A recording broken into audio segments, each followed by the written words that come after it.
More than 5 feet of snow has fallen in some areas in parts of New York State over the past few days. This video in particular is from Copenhagen, New York, in the northern part of the state east of Lake Ontario. You can see just how high those snowbanks are and how high that snow was on that stair banister. Ohio, Michigan, Pennsylvania, they have also seen high snow totals. And the stormy weather isn't over. Another system is now headed for the Great Lakes and for New England. CBS News senior weather correspondent Rob Marciano is on the ground in western New York State, not far from Lake Erie. Hey, welcome break from the snow. We haven't seen sunshine in days here, and it's enough of a break to where road crews were able to, well, clear some of these roads. We're seeing a dark, black, clear pavement for the first time in a long time. School buses have been coming through here. The kids, unfortunately, had to go back to school. So playing in the snow like this, not much of an option today. The untouched stuff is certainly deep, and some of the impacts that we've seen with this storm is just how heavy the snow is. You're talking about 4.5, 5 feet of snow in one place. That sort of snow does get heavy. I mean, about a cubic foot of snow can weigh anywhere from 5 to 15 pounds per foot, and you get on a piece of roof that's, 1,000 square feet, 10,000 square feet. You're talking about tens of thousands of pounds on that roof, and we did have a roof collapse just up the road yesterday. We went to go see the people that live there. It's a farm. It was a big barn. It came down on about 100 head of cattle. Some of them were hurt. Another 4 of them did not survive. So sad situation there.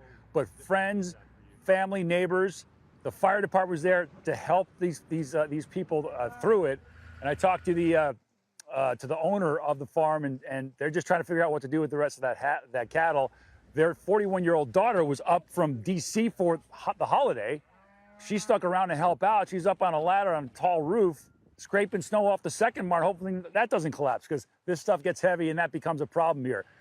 These snow bands get narrow, and they can dump heavy amounts of snow in one particular spot, but the cold in the eastern half of the country is pervasive, and we'll get a reinforcing shot of that as we go through Wednesday and Thursday that will keep everything that has fallen here on the ground, with more coming, and everybody east is dealing with, well, the onslaught of winter. So enjoy what's happening in the west, which is some above normal temperatures. You've got that as we head into December.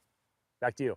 Ooh, we're all here just cold looking at it. For more on this and the rest of the forecast, here's CBS News Philadelphia meteorologist Grant Gilmore. Hey, Grant.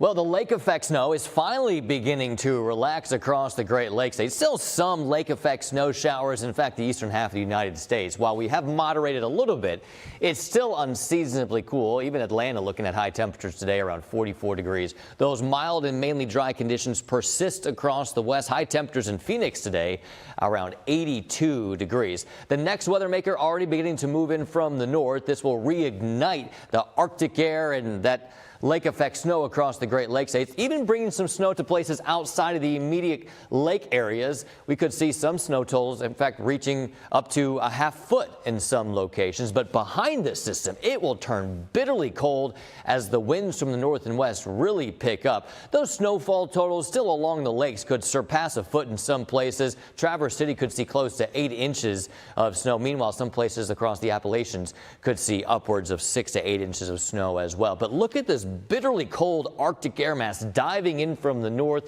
Minneapolis looking at high temperatures only in the teens as we head from Wednesday into Thursday. That Arctic air continues to dive to the south. Again, just reinforcing that bitterly cold Arctic air mass across the northeastern United States as we go from Thursday into Friday. But the pattern begins to change as we go into the weekend with warming temperatures from the south and west as we go into Sunday. Back to you. Grant, thank you.